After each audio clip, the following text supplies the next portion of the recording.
আমার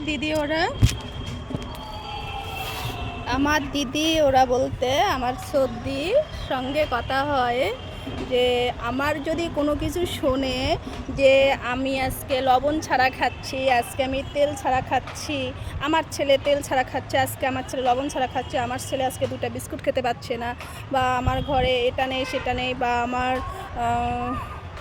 এর থেকেও আরও বড় বড় সমস্যা যেগুলো আমার লেগেই থাকে। তো সেই সবগুলো শুনে আমার সর্দি কান্না করে, মনে দুঃখ পায় অনেক কিছু। তো সেটা পাওয়ারের কথা, যেটা যাই হোক, যেহেতু বোন বলে কথা, তো একবার হয়তো রাগ করবে, মানে 10 বার হয়তো রাগ করবে, একবার কিন্তু দুঃখ পাবে বোনের জন্য, সেটা একদমই স্বাভাবিক হওয়ারই কথা। তো আমি দিদিকে বলি, বা কি বলি বলো তো, যে আজকে আমি দিদিরা কিন্তু আমি প্রথম থেকে কিন্তু আমি যদি সারাদিন যদি আমি জল ভাতও খেয়েছিলাম, আমি কিন্তু কখনোই বলি নাই যে আমি জল ভাত খেয়ে আছি, কারণ তারা দুঃখ পাবে, যেহেতু আমি অন্যায় করেছি, দোষ করেছি, আমার নিজের লাইফটা নিয়ে নিজে শেষ করেছি, তো তারা দুঃখ পাবে। তো আমি কিন্তু কখনো বলি না। আমার ছেলেও যদি না খেয়ে থাকতো, দিন কাটাতো, আমি বলতাম না, আমি নিজেই সামলানোর চেষ্টা করতাম। বা যে বিষয়গুলো আজকে আমার মা বাবা মানে সাহায্য করে, তো প্রথমের দিকগুলোতে কাউকে আমি জানাইনি। যখন আমার ছেলে ছিল না, প্লাস আমার ছেলে খুবই ছোটো ছিল, তখন কিন্তু আমি জানাইনি যে আজকে আমি না খেয়ে আছি বা আমার ছেলে না খেয়ে আছে, আমি কিন্তু জানাইনি। তো এখন যে আমি জানাচ্ছি, দেখো এরা খুব কষ্ট পায়। তো আমি দিদিকে বলেছি, এর আগেও বলেছি যে আজকে আমি বলেছি জন্য কষ্ট পায়। তো এরকম দিন আমার অনেক গেছে, কষ্ট পাওয়ার কোনো ব্যাপার নাই। আর এরকম দিন আমার অনেক গেছে, সেগুলোর কোনো হিসাব নেই। আমি লোককে বুঝতে দেই নাই, এমনকি আমার নিজেদের লোককেও কোনো দিন আমি বলি নাই। যে থাকে না একটা শেয়ার করা, বন্ধু বলো, বান্ধবী বলো, নিজের আত্মীয় স্বজন বলো, আমি কিন্তু কাউকে বলি নাই। আমি এর আগেও আমার নিজের রিলেটিভের সঙ্গে পাশাপাশি ভাড়া ছিলাম, আমার মামা মামি মানে এদের সঙ্গে পাশাপাশি ভাড়া ছিলাম, তবুও আমি কিন্তু বুঝতে দিইনি আজকে আমাকে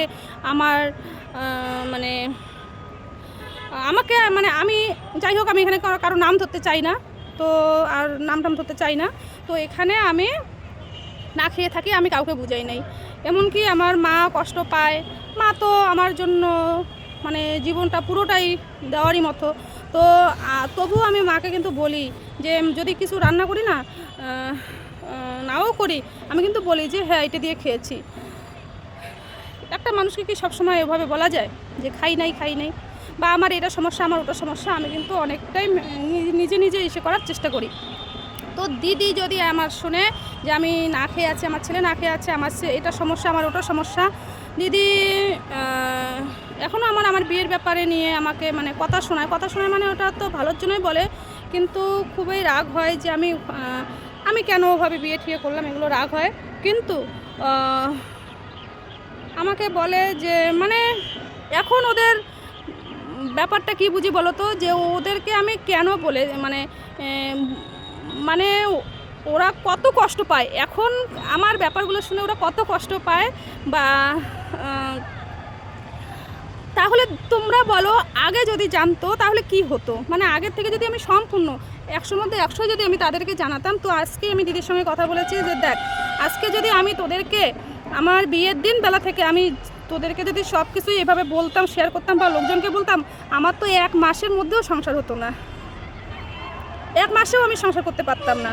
আজকে আমি সংসার ছাড়া হয়েছে জন্য অনেক রকম লোকের মানে কিছু লোক মনে হয় কি যে আমি মনে হয় কি আর বলি, মানে সমাজে বুঝি আর কোনো সিঙ্গেল মাদারের বা ডিভোর্সি মেয়ের কোনো জায়গাই নেই চলার মতো, এরকম কিছু লোকের ব্যবহার। আর তো তাহলে তখন যদি আমি বিয়ের পরেই লাভ ম্যারেজ করে বিয়ে করার পরে 1 মাস আমি 1 মাসে সংসার করতে না পারতাম, তাহলে তখন কি হতো বলতো দি? এইরকম করে সর্দিকে বলছি। তো তাই বলি, দেখো তাহলে আজকে আমি যদি এত কিছু সহ্য না করে, এত কিছু আজকে একটা চুটকি একটা এতটুকু বাচ্চা নিয়ে ভাড়া বাড়িতে থাকা, প্লাস এই সব কিছু মানে সব কিছু একটা ফ্যামিলির এতগুলো লোকের, প্লাস বাইরের লোকের বাড়ি মানে নিজের লোকেই বাইরের লোকের সঙ্গে মানে আমাকে নিয়ে অনেক কিছু, তো তাহলে দেখো একদিকে অভাব অনাটন, একদিকে ভাড়া বাড়ি, তাহলে একদিকে সংসার বাচ্চা, তাহলে এত কিছু যদি আমি না সহ্য করতাম তাহলে দেখো তাহলে তারা আরও কত কষ্ট পেত, এখন সব কিছুই ওরা জানার জন্য, বা এখন আমি বলি আবার বুঝেছো, এখন বলি যে আমি না খেয়ে যাচ্ছি, আমি এ করছি সে করছি, এখন বলি কেন জানি না বলি, তো তবুও হঠাৎই বলি তো যখন, তো তাহলে যদি ওভাবে আগে থেকে বলতাম তাহলে ওদের পরিস্থিতিটা কি হতো তোমরা বলো। তো যাই হোক, আজকে আমার মতো মেয়ের জন্য আমি এত ধক্কল আমি সহ্য করেছি। তো জানি না পরবর্তী দিনগুলো আমার কেমন আছে কি আছে আমি জানি না। তো এতটা বছর আমি পার করেছি, তো আজকে যদি আমি এত সব নোংরামি অপব্যবহারগুলো আমি যদি সহ্য না করতাম তাহলে হয়তো আমার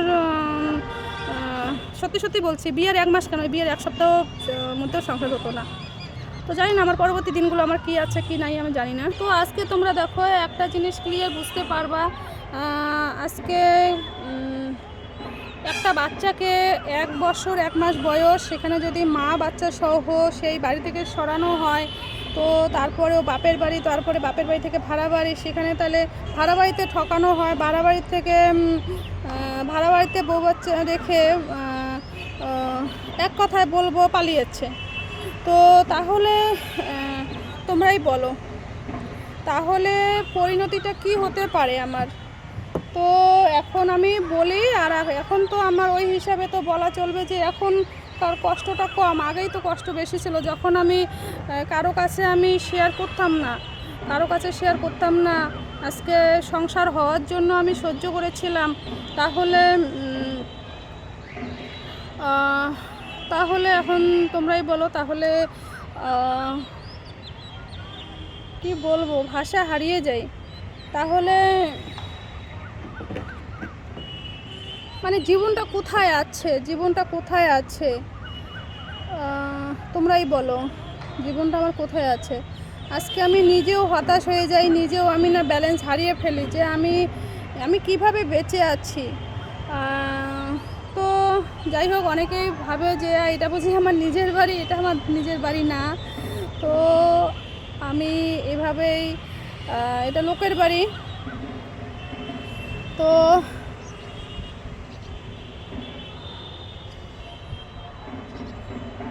আজকে তার সব কিছুই ঠিকঠাক চলছে, সব কিছুই ভালো চলছে, তো তার শুধু একমাত্রই আমার ছেলে যেন তার কাছে অধিকার ছাড়া হয়ে থাকে, বা অধিকার ছাড়া হয়ে তো আছেই, যেহেতু আজকে আগেও তো ছাড়া করে বউ বাচ্চাকে দেখতো কোনো রকম, আর এখন তো হচ্ছে 8 বছর থেকে আমার ছেলের জলমুড়িরও কোনো খবর রাখে না। তো এর জন্য আমাকে অন্য স্টেপ নিতে হয়েছে, কিচ্ছু করার ছিল না। তবুও এতই পাওয়ার, এতই সব কিছু মিলে, তো সেখানে মনে হয় সেই সব লোকের সঙ্গে কোর্ট আদালতও পাত্তা পায় না, এরকম ব্যাপার। সত্যি খুবই অবাক লাগে। তো আজকে আমি যদি ভাবি অন্যান্য মেয়েদের জীবনের কথা, যে তারা কেন এই দুনিয়া থেকে চলে যায়, তো আমি সেটা ভাবি যে আজকে আমি না হয়ে অন্য মেয়ে হলে সত্যি এভাবে সহ্য করতে পারতো না। তো ভগবান জানি না কেন কিসের জন্য আমাকে এভাবে বাঁচিয়ে রাখছে। তো কি বলবো, বলার মতো কোনো ভাষা নেই। তো কি বলবো, তো তোমরা সবাই ভালো থেকো। আজকের ভিডিওটা আমি এখানে এই বিষয় নিয়েই কথা বললাম। তো দিদির কথাগুলো একটু কেমন যেন লাগে আমাকে। তো দিদি কিন্তু দেখো, সর্দি কিন্তু এখনও আমার সঙ্গে পুরো রাগ করে, খুব রাগ করে। যেখানে আজকে আমার বাবা আমাকে কিছু বলে না, হয়তো ভাবে যে কি বলবে মেয়েটা, বেঁচে থাক, হয়তো আমার বাবা এটাই ভাবে, কারণ বাবা রাগ তো বাবার হওয়ার কথা, দিদির থেকে বাবার রাগ হওয়ার কথা বেশি, তো বাবাই বেশি রাগ হয়, দিদিই বেশি আমার উপরে রাগ হয়। তো অনেক কিন্তু কথা শোনায়, আজকে আমি অনেক কথা কিন্তু শুনেছি ওদের। তো যাই হোক, যেরকম মনে করো পাপ করেছে সেরকম পাপের প্রায়শ্চিত্ত করছি আমি। তো পাপেই মনে হয়, বুঝেছো, যেখানে আমি অন্ধবিশ্বাস করে যদি কাউকে ভালোবাসা যায়, এতটা বিশ্বাস করা যায়, তারপরে যদি এরকম হয়, তো সেটা তো মনে হয় সত্যি সত্যি এখন পাপেই মনে হবে। কারণ যখন আমার নিজের পেটের সন্তানটাও যদি সেখানে জায়গা না পায়, তাহলে তো আমার সত্যি সত্যি সেটা পাপ মনে হবে, ভুল মনে হবে, এটাই মনে হচ্ছে এখন।